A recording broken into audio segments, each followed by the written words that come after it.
So here's the thing about failure. You can either make it a part of your path to success or you can make it the end of the road. It's totally up to you. Hey, I'm Amy Shield, and today I'm sharing with you 5 simple ways that you can overcome setbacks as a small business owner or solopreneur so that you can keep pursuing your business goals and ultimately make more money. So you want to choose to see setbacks as a stop sign versus a brick wall. So a lot of times in life, whether it's personally or professionally, when we experience failure, we want to make it mean something negative about ourselves. I'm not good enough. I don't have the skills. I was foolish to even give this a shot, right? That's kind of your brain's default programming. But if you're talking about developing resiliency, building discipline, and continuing to pursue your goals, you want to see that failure or that setback as not a brick wall, but simply a stop sign. It's an opportunity to pause, regroup, take the lessons forward with you, and then keep shuffling on toward your goal. Next, you want to be really careful about what you make setbacks or failure mean about you. And let me explain what I mean by that. So, for example, let's say, and this is actually an example from my real life. When I was a child, when I was in about third grade, I really wanted to play basketball. I was super scrawny, I was short, weak, and I couldn't even get the ball up to the basket. So I went to about two um, basketball practices and I ended up giving up because the first 4 or 5 times that I tried to get that ball up there, I wasn't able to do it. And so I made that mean that I wasn't good at sports, that I wasn't capable of playing basketball. And so I gave up and I never tried it again. Now, is that really what that meant?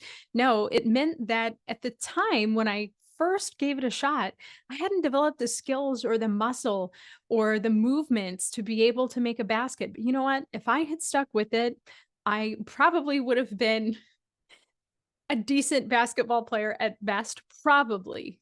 But you can see how, even as a child, I discounted my potential because I was seeing my current failure, my current setback as a brick wall rather than just a stop sign.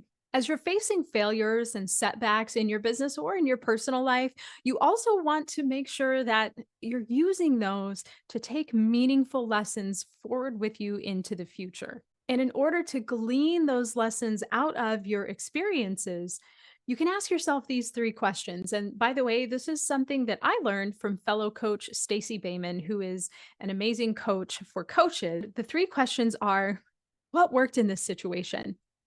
What didn't work here? And what do I want to do differently going forward? The great thing about this is, number one, it gives you an opportunity to pinpoint what you did do right or things that did go well versus throwing out the entire experience. It also gives you an opportunity to look at it with some honesty and some candor and say, yeah, you know what? If I had showed up differently here, maybe things could have gone better. And finally, it gives you the chance to say, what concrete changes do I want to make as I move forward from this setback or this failure? And by the way, extra little coach's tip, these 3 questions are also great to ask about situations that do go right, where you are successful, right? Because we can apply these: what worked, what didn't work, what do I want to do differently, not only to situations where it didn't turn out how we wanted, but also to situations where it did, right? We can learn not only from our failures, but also from our successes.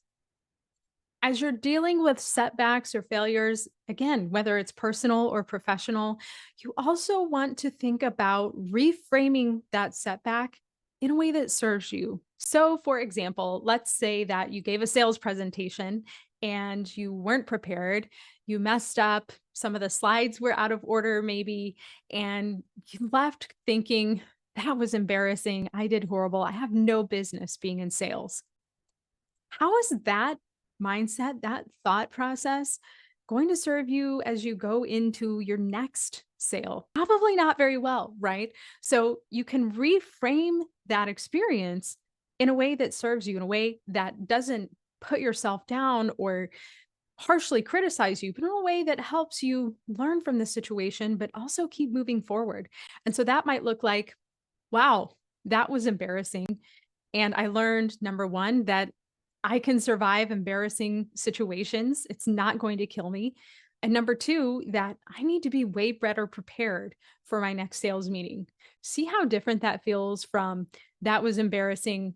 I suck. I have no business being in sales, right? They feel really different. And it's honest, but it's also not self flagellation. Following a setback or a failure, you also want to decide with intention how you want to think and feel moving forward.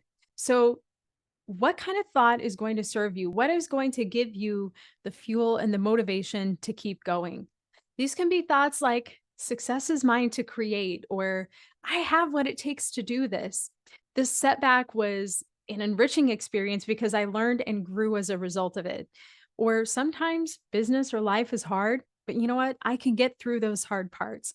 So after you experience a setback, be really intentional about the mindset that you carry forward with you in business or in life, because that mindset, to a large extent, is going to dictate the results that you create in the future. I also wanted to say just a few quick words on quitting.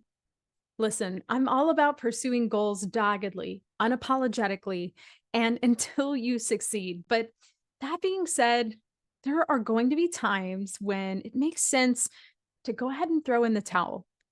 We're all humans after all, and sometimes a goal is no longer aligned with our overall strategy, our personal or professional mission, vision, or our values. So, work to overcome setbacks as long as pursuing the goal makes sense. And if you do choose to abandon a goal, just make sure you like your reasons for doing it. Ask yourself, if I quit now, how am I going to feel about that in a month? How am I going to feel about that in a year? Setbacks and failure are a normal part of business and life, but how you respond to them to a large extent dictates the results that you'll create going forward. So, just to recap, as you learn to deal with, navigate, and overcome setbacks in your business, keep in mind these tips. Number one, choose to see the setback as a stop sign rather than a brick wall. Number two, decide what that setback means about you. Number three, learn meaningful lessons from the setback. Number four, reframe the setback or the failure in a way that serves you. Number five, decide how you want to think and feel moving forward after a setback. And little bonus tip, just remember, it's okay to quit if you need to, but just make sure that you make that the exception and not the rule, and make sure you like your reasons. Thank you so much for watching today. I'm Amy Shield, time management and productivity coach for small business owners and solopreneurs. Thanks again for watching. I hope you have an amazing day. Bye bye.